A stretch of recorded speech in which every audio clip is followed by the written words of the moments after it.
online. I was like, well, if it don't work this time, I'll just. But it worked. So right now, I am uploading another 2 hour read onto the Legacy channel.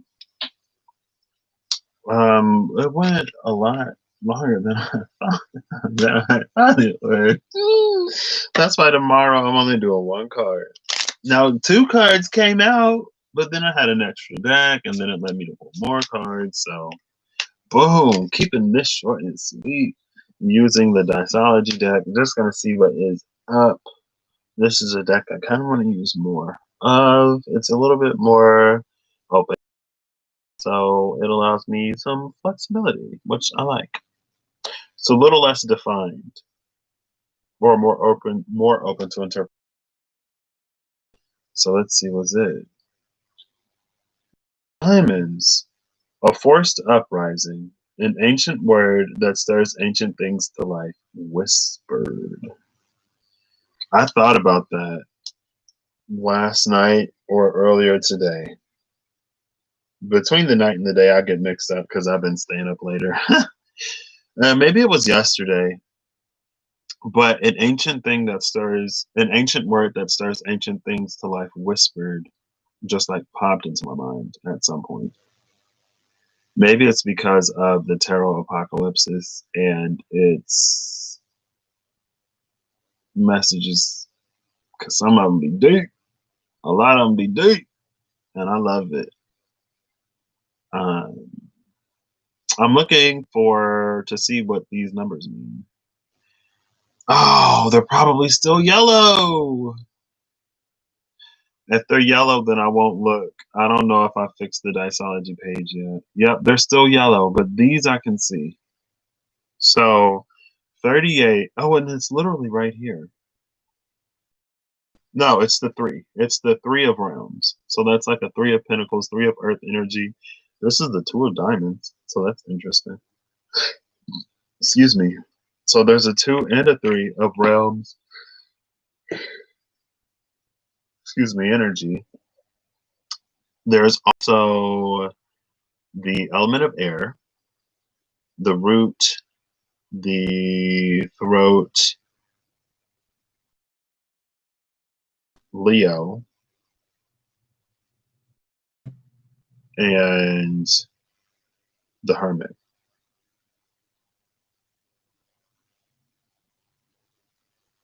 Air and all this earth energy being the hermit makes sense. Also, Leo being the lantern of the hermit makes sense. The ranks, I guess. And the 2 and the 3 of zones, there's an energy of us broadening our understanding of how things come to be or of our experience. And with the hermit energy, it's applying a spiritual, it's trying to find a spiritual understanding for how things physically occur.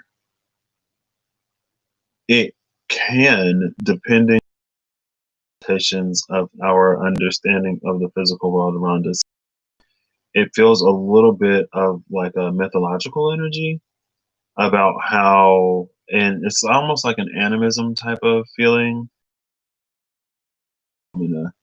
to different deities. And because we have the understanding of natural phenomena that we have now, because it's become demystified, we now classify a lot of that as mythology or whatever. From a certain scientific perspective, we kind of look at those spiritual systems as lesser than, or as a result of the limited understanding that we had at the time.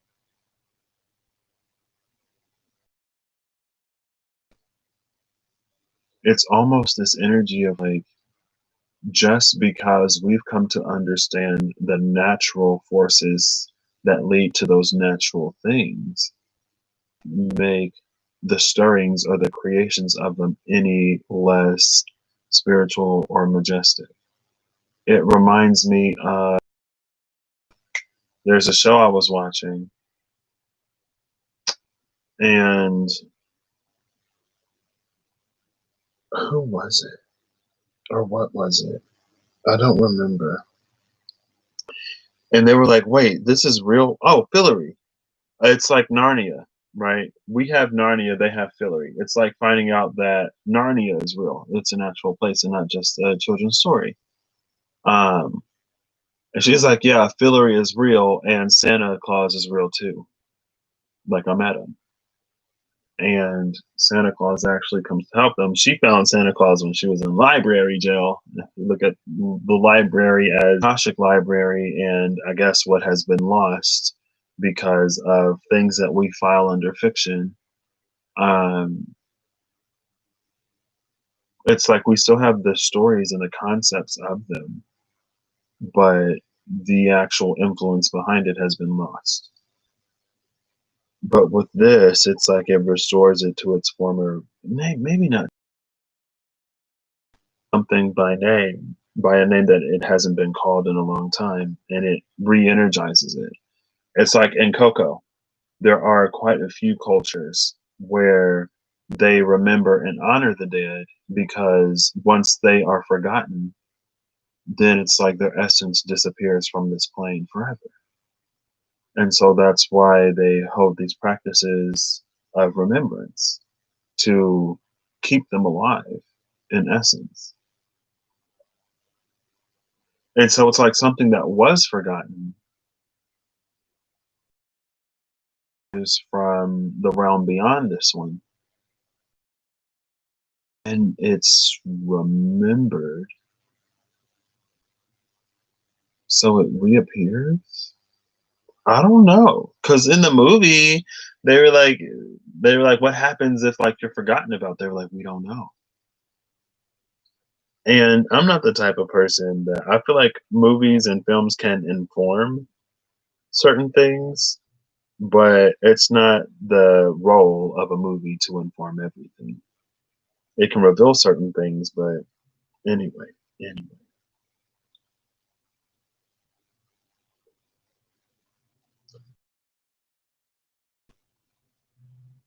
But maybe that's what it's causing. It's like a venting at the bottom of the ocean, like a deep sea vent in that same show.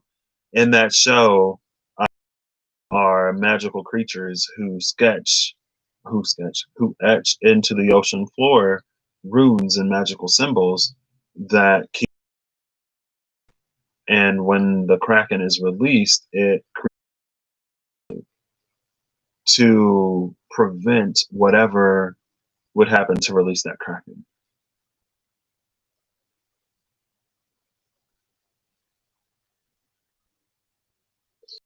Deck is the king.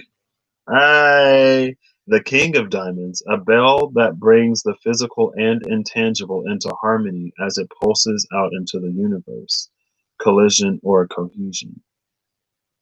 Now here it looks like there is an Aquarian energy, which is interesting. There's a 222 on this card as well. Aquarian, Earth, sacral, double crown.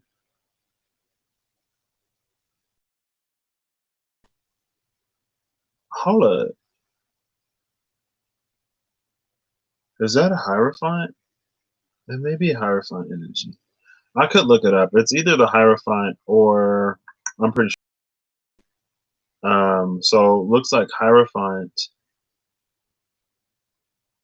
Cancer, Aquarius. Hold up.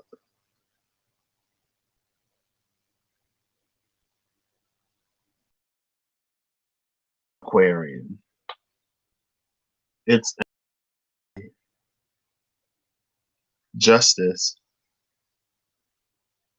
and Taurus. This is space the way it is. It looks Aquarian. So it's an Aquarian justice? And I believe this is a court energy, but it might not be. It ain't. I thought it was a court energy, but it ain't. This is the four. This is the four zones, which is Swords energy, and the Four of Swords made an appearance in the reading that I'm uploading today. And the Four of Swords, that it was all about, like, there are these deeper levels of spiritual, greater cosmic understanding that were initiated by, typically by, of an outside substance, whatever it is, that allows our expanding to expand to the point, our understanding to expand to the point where now we are tapping into those realms that exist beyond the physical limitations of this one. And we're having these experiences, right? But the Four of Swords was about needing to have a similar experience, or having a similar level of it, not necessarily the experience. It's about, it was basically about having the same experience, but without the substance, basically. Long story short, having the same mystical, magical experience, but without the substance. And so it was about finding those corridors within the self, the mind, and the heart, and the spirit, and everything that would allow that energy to come to us in a way that we can perceive of it, but from a collected, sober mind. Stimulate the body to produce what it is naturally capable of producing, or that give the body what it is naturally capable of producing. DMT is the specific chemical. It may come through maybe some like ayahuasca or whatever else, whatever other means. But it's almost about, like, it's like if we could get the body to naturally produce it in amounts where we maintain our anchor in this consciousness, but we also experience that which lies above this state. And then, so there's this four of realm, 2, 3, and sage of zones energy. Now the zones and the realms are connected. The mental and the physical are connected. What we think of and perceive of is our experience. The way your brain sees something is the way that you'll interact with it. But your brain relies on the eyes to see. And so if anything is wrong with the eyes, then the brain gets an incorrect image, or it gets incorrect information that it assembles into an image that it may not necessarily be. Right. And just like my cataract surgery, there are so many things I can see now. It's so trivial. It's so trivial. But one of the most beautiful things to me is going anywhere at night when the streetlights are on. Because now that I see the streetlights the way I see them, it's like we've created these little stars. And I don't say anything to anybody. There were a lot of things when I saw them for the first time that amazed me. Like, honestly, when I went to the bathroom, every time I had to pee, like, just looking at the liquid come out of my body in like ultra high definition for the first time was like looking at Niagara Falls. I was like, oh my gosh, the way that, like, it glistened as the light hit it, as it hit the toilet bowl, it blew my mind. Now after like 2 days, I was like over it. But street lights at night still get me, because it's like we've made these little stars that light up the night sky. Most of the times I go to the store with my brother, it's at night, so that's why I see them. So also I don't see them super frequently either, so maybe that's a little bit why they still hold their wonder. Anyway, it's not about that, and this wasn't supposed to be as long as it's becoming, but I don't put any stipulations on time.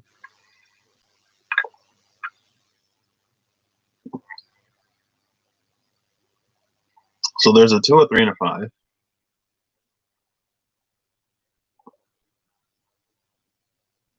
Justice in Taurus is heavy Venusian energy, but it's not Venus.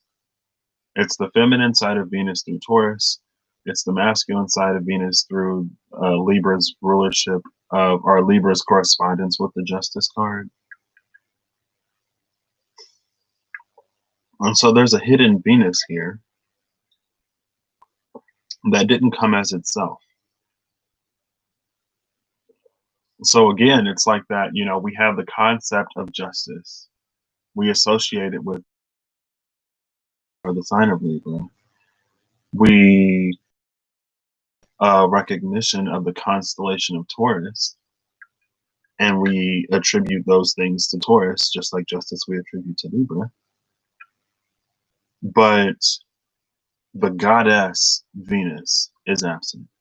The planet Venus is there in the signs of Taurus, but the goddess Venus, Aphrodite, isn't. It's like we've removed her from the planet, even though the planet is the namesake of her. And again, it's that similar energy. Speaking of Venus, yesterday came out, was it Ishtar?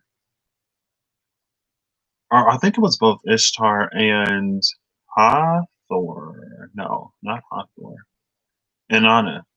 Ishtar and Inanna that are parallels to Venus, the evening star and the morning star. And then Isis came out. That was the clue into whatever the position after the clue was. With the final message being the Ace of Wands that almost talked more about the darkness than the wand itself, if I recall correctly. But at the same time, awakening these ancient energies, forces, okay, well, primordial forces go beyond the gods and goddesses in those pantheons a lot of times. I think Inanna was the closest to a primordial force, being the direct descendant of one. I think Newt was mentioned, and Newt would be a primordial force. It's like the embodiment of night.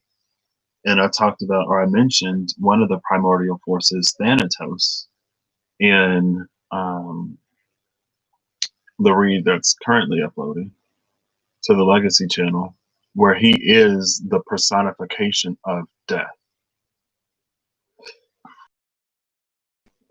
And so I guess a primordial force or a primordial deity would be one that is the embodiment of a larger archetype, but not like how Venus is the goddess of love. It's like if love itself were embodied.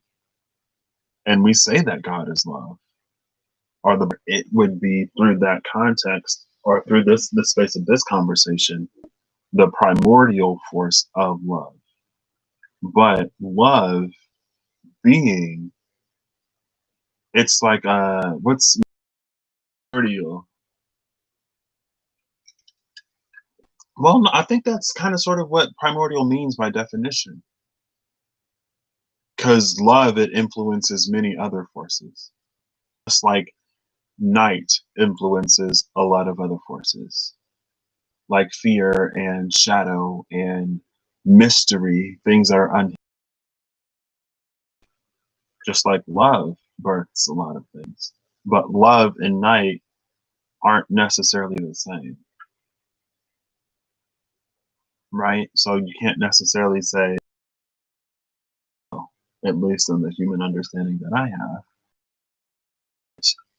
night results from love. So love would be that super primordial force that, but it does because God is love and God created light. And night was born. Well, night already was. There was already night because God created light, and light differentiated the night from the day. Light gave us the day where there was already night. Light. here from many different sources, or a few. I'm not going to say many, but from a few different sources. Night already existed. And that's why certain primordial forces gave birth by themselves to other things, to the day and everything else. Because I would say that love is our light is a primordial force. But even in with Inanna, it was recognized even there that something gave birth to light, but the night already existed, which there was God and like only God.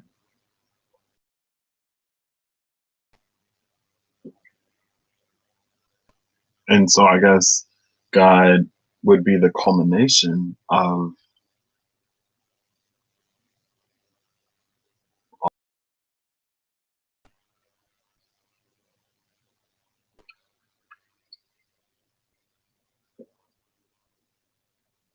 but it's like love wishing to experience itself. And so together with the night, it created everything. And it reminds me of that show again. There was a goddess of music, but she's like, I'm the goddess of music, but I don't actually get to experience like the joy of listening to music or like being enraptured by it. Like, I know what you will find like musically pleasing. It's like having a scientific understanding of music so you can make good music and you can inspire others to create the best music that there is, but without being able to enjoy it yourself. And she wanted to be human. She was like, I could be a rock star because I know what good music is.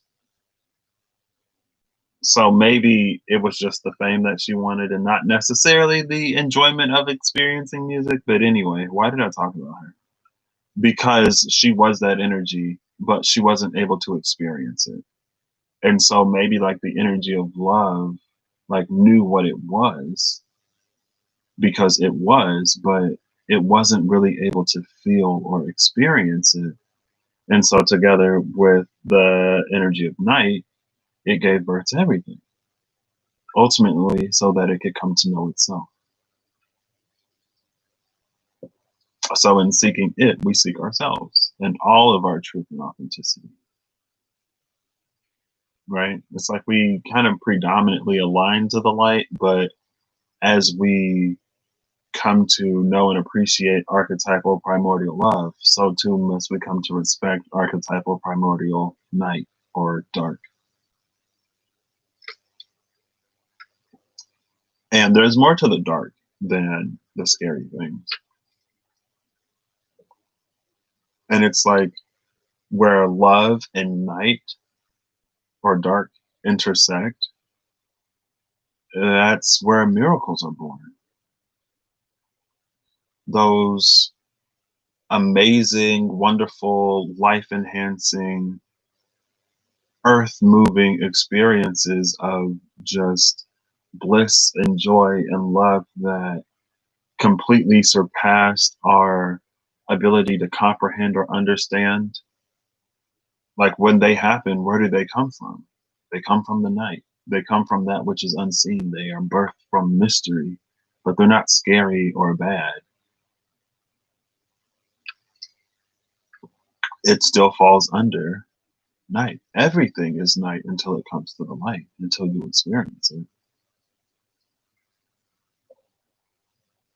And so it's almost like light, while physically it does have a sort of correspondence and presence, ultimately that's the conscious.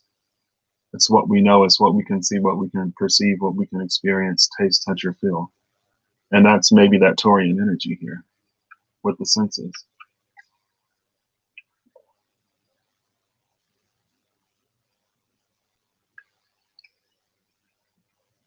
And it's interesting It's actually extremely interesting. What's extremely interesting is that, and maybe that's why science is broken. Not broken, but maybe that's why it's so limited. Because we look at dark as the absence of light, and we look at cold as the absence of heat. But scientifically, we also know and believe that the universe around us as a whole is mostly dark and cold. And so light should be the absence of dark, and heat should be the absence of cold, because those are the things that prevail. Those are the things that came first. But we base everything in our own understanding. And because we do that, it is inherently limited. Like whenever somebody is like, oh, like if aliens come, it'll be the end of humanity. And you're like, what are you talking about? And they'd be like, well, look at what we did to the Native Americans, and look at what Europeans did to Earth, basically. And look at what we were doing to each other even before, the Europeans took it to a global scale. Look at what we were doing to our neighbors. And so, well, not all neighbors and not all tribes were at each other's throats. Some of them knew that there was enough for everyone and they lived harmoniously. But anyway, it's like we can't project our own history onto something that we have no concept of even like knowing. But it's like, oh, well, that's what we did, so that's what they do to us. Because if they get to us before we get to them, then they're better than us in every way. And I'm like, well, just because they have superior travel technology doesn't necessarily mean that they've weaponized any of it. Excuse me. Just like if the Europeans, I guess, didn't bring guns, then what, swords and bows and arrows and spears, that would have been the prevailing whatever. And you can have a boat and not have a gun. People had boats. People had means of traveling without having the more sophisticated weaponry. It's just that because of the way that we handle growth and evolution down here, it's more often linked to the taking of something and the lives being included in the taking. So as we innovate ways to travel and expand, we also innovate ways to destroy more and more. But that's how we did it, right? That's not necessarily everybody. And just because that's been the prevailing thing, I guess, that's why we have the perspective that we have, and history was shaped and formed the way it was. Where am I going with this? That was a little bit of a divergence. Back to this, though. The other thing it reminds me of, besides all of that primordial stuff, is in the Heroes of Olympus series of books. Percy Jackson takes us through the Greek side of the pantheon, but the Heroes of Olympus introduces us to the Roman side. And the Roman demigods were, I can't remember how they were situated as opposed to the Greek demigods, but they never interacted with each other. But in that series of books, they come together. And so as they approach different deities in the story, you literally see them shift from the Greek personification to the Roman personification in that space, depending on like the name that they are called, because it brings forth a different energy. And it's almost like the power of the word has died. It's almost like even if you spoke the name, or even if you discovered the name, and was it Inanna who was like, it was either Inanna or Isis that was like, I know the names of all, I think it was Isis. And the entry is like, I know the names of all things, the true names, the hidden names of all things.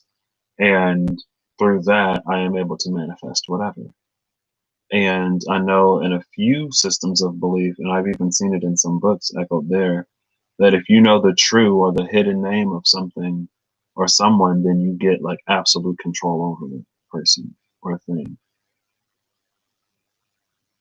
And that's why I guess back in the day, maybe like middle names were something that you didn't really tell people, or maybe a part of that lore is carried through with us having middle names, but not necessarily telling everybody what our middle name is.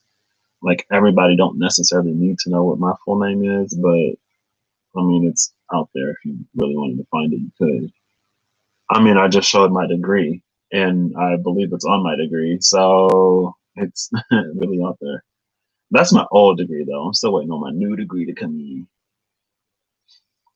But there's also this energy of those primordial, or those at least God goddess, not necessarily primordial, because I feel like a primordial force by any name would be the same. And that's maybe another thing that separates something primordial from like a god or goddess that is a result, or even a titan, a being that is the result or the offspring of a primordial force. Because the night is the night, no matter what name you call it. Death is death, no matter what name you call it. Life is life, and love is love, no matter the place, time, and culture. But, okay, maybe not love. Well, love itself is, but the expressions of love, those can change between cultures and between peoples.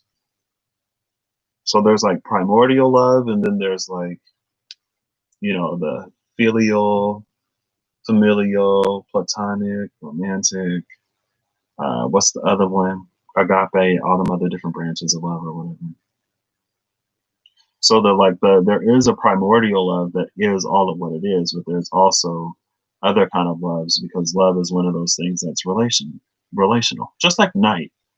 But since we only have like one sun and there isn't constantly light in the sky, it's easier for night to be absolute. Right? There's daytime and there's nighttime, or there's light and there's dark. Now, if we lived in a system where maybe it was like a binary star system, so it was like almost always at least a little light in the sky, maybe we wouldn't have a concept of complete night. Like that night would be like less light. There's either like two sunlight, or there's one sunlight, or there's like a sun and a half light. And it's like maybe at certain points in times you get like a quarter of one sun, but before it dips too far into the night, then the other sun is rising or whatever. So maybe there are places where they don't have a concept of night. But again, even if they don't, outside of that solar system, as, with the universe as we know it, night and the absence of light exists outside of it. So there is still night. I was gonna say, so like maybe in that case, there isn't a night energy, but again, that's how we know of the solar system, our solar system. That's how we know of the universe. So, I may stand corrected. And who's to say that there isn't a hyper? Who's to say that there isn't like a universal star through which everything in the universe emanates, or through around which everything in the universe gravitates and rotates? Then, if you get that close, and maybe like, yeah, like, I don't know, but it's not to get into it. I don't got to get all the way deep down in the weeds. I'm already down in the weeds, but I ain't got to go subterranean. Anyway, back to that, the loss of the power and the impact of a word. It's almost like even if we could remember the name, even if we did speak the name, there's no power behind the word to energize it. It's almost like if you find an old flashlight and you put a dead battery inside of it, it's still not going to work. Now, if you had a fresh battery, it would probably work. And it's like, oh, wow, like, haven't seen light come out of this thing in a long time. But with a dead battery, it's not going to work. And I feel like a lot of us are kind of sort of dead battery. Also, there's a 222 on this card. Both of these cards are twos. This is the 2 of the gold set. This is the 2 of the green set. Green and gold. That's like some heart, mega crown stuff, whatever. I don't know. Whatever color gold is associated with. And so there are 2 is a need for us to energize the word. And I think that's where that hermit energy comes in. Because it's the hermit that goes within that gives power to the word. And words always have power. But power is something that's comparative. Just like lights are comparative, right? If you go into a dark room and you light a candle, it provides more light than if I were to light a candle in this room right now. And so when we strengthen our own word, that's when we come more into our co-creative and creative ability. And that's the connection between the air energy and the earth energy. That's why these realms and zones are connected.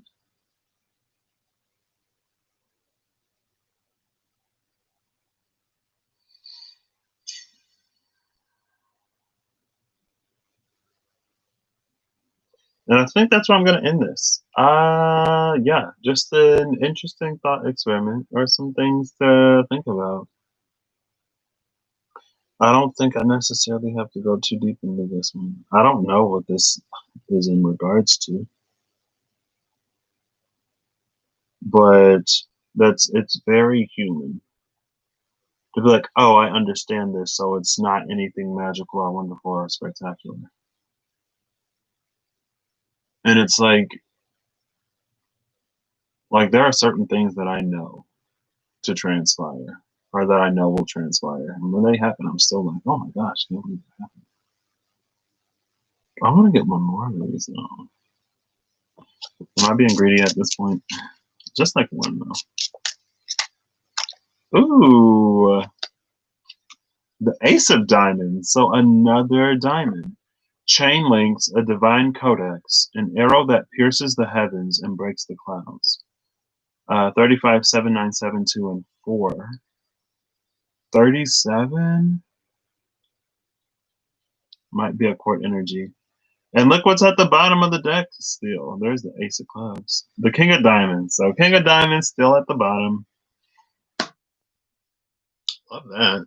Well, there's the Ace too that gave us the 3 here.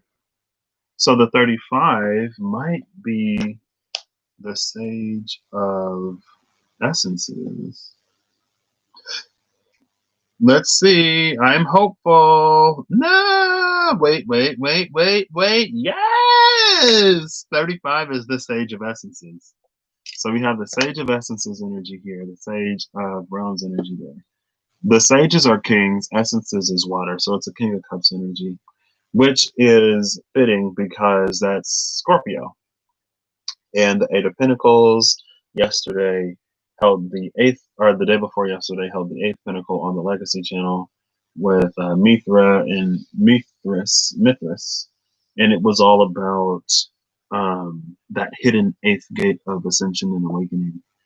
And anyway, the King of Essences, essences are related to the soul, and the soul is all of who you are. And it's almost like the essence is your understanding of the soul. The soul is what it is, irregardless. But it's your understanding of it that then interacts with your mental and then subsequent physical. But the soul, the fire, it's an indivisible piece. The essence can be sort of redefined.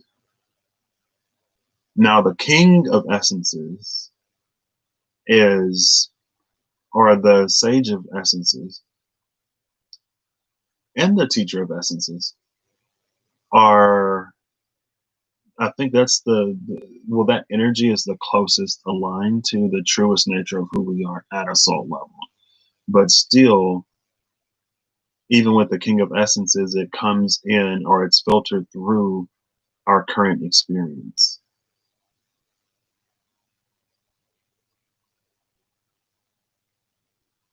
Now this is on an ace, but that ace is the ace of realms.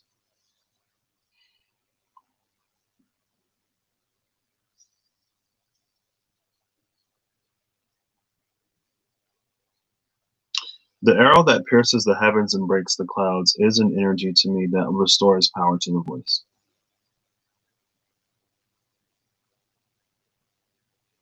Now, what this doesn't speak of is the journey that it takes to do this. We see the hermit here, or the hermit energy is here. On this one is the chariot, which is the integration of that light and dark, and Sagittarius, which is bringing a higher understanding to things. And then also the crown and the sacred again with the element of fire. So we have fire, we have air, and we have earth as like elements that have come out. It's interesting that each of these is a different element as well. But there's no water here.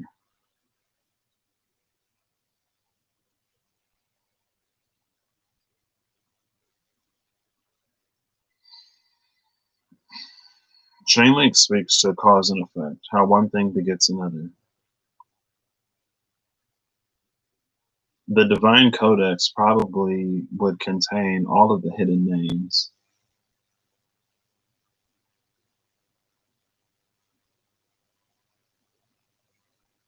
But again, it takes more than just knowing the name. It's like if you're not loud enough for it to hear you, then it doesn't matter if you've spoken its name, basically.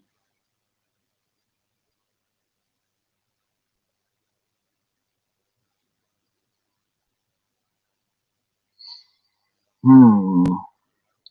A bell that brings the physical and intangible into harmony as it pulses out into the universe. Collision or cohesion.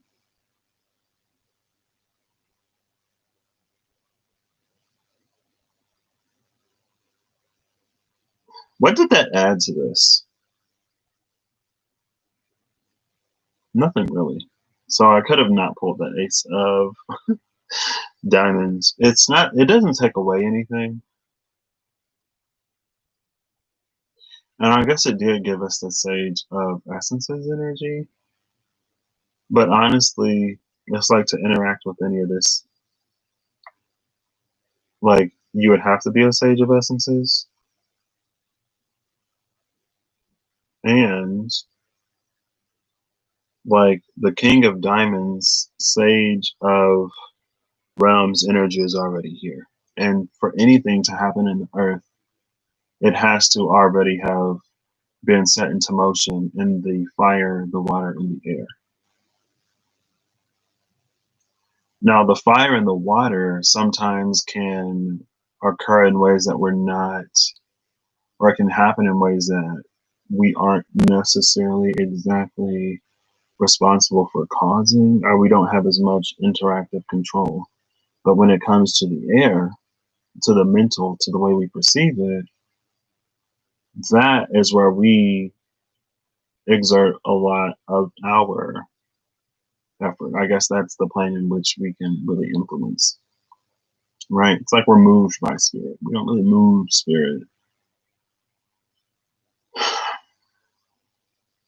Not that we aren't capable, but with the current lineup or way that things are aligned, it would be probably difficult. But we can align to spirit, and then we're moving with spirit, right? And because within us lies the spark of the creator, so there is a certain inherent, like a birthright. It's inherent within us, but if we're not tapped into that, then we can't. Like if we're not tapped into that authority, then we can't use it. We can't act on upon an authority that we don't have, and we can claim to have it, and maybe we can move physical things in the space of like people. We can get them to believe us, but when it comes to spirit, I don't know if spirit will necessarily recognize it. 122 221. No, that was 211. Okay, well, I guess that's where I'm gonna end this one. I love doing stuff like this. It's more like exploratory. Let's just explore the nature of the universe and the world around us from a mental, physical, and spiritual perspective.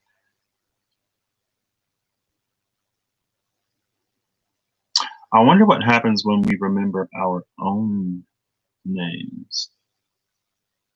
Maybe it's us remembering our names that gives power to our words. Connecting, like connecting into that space of authority within us. Like bringing it online. So,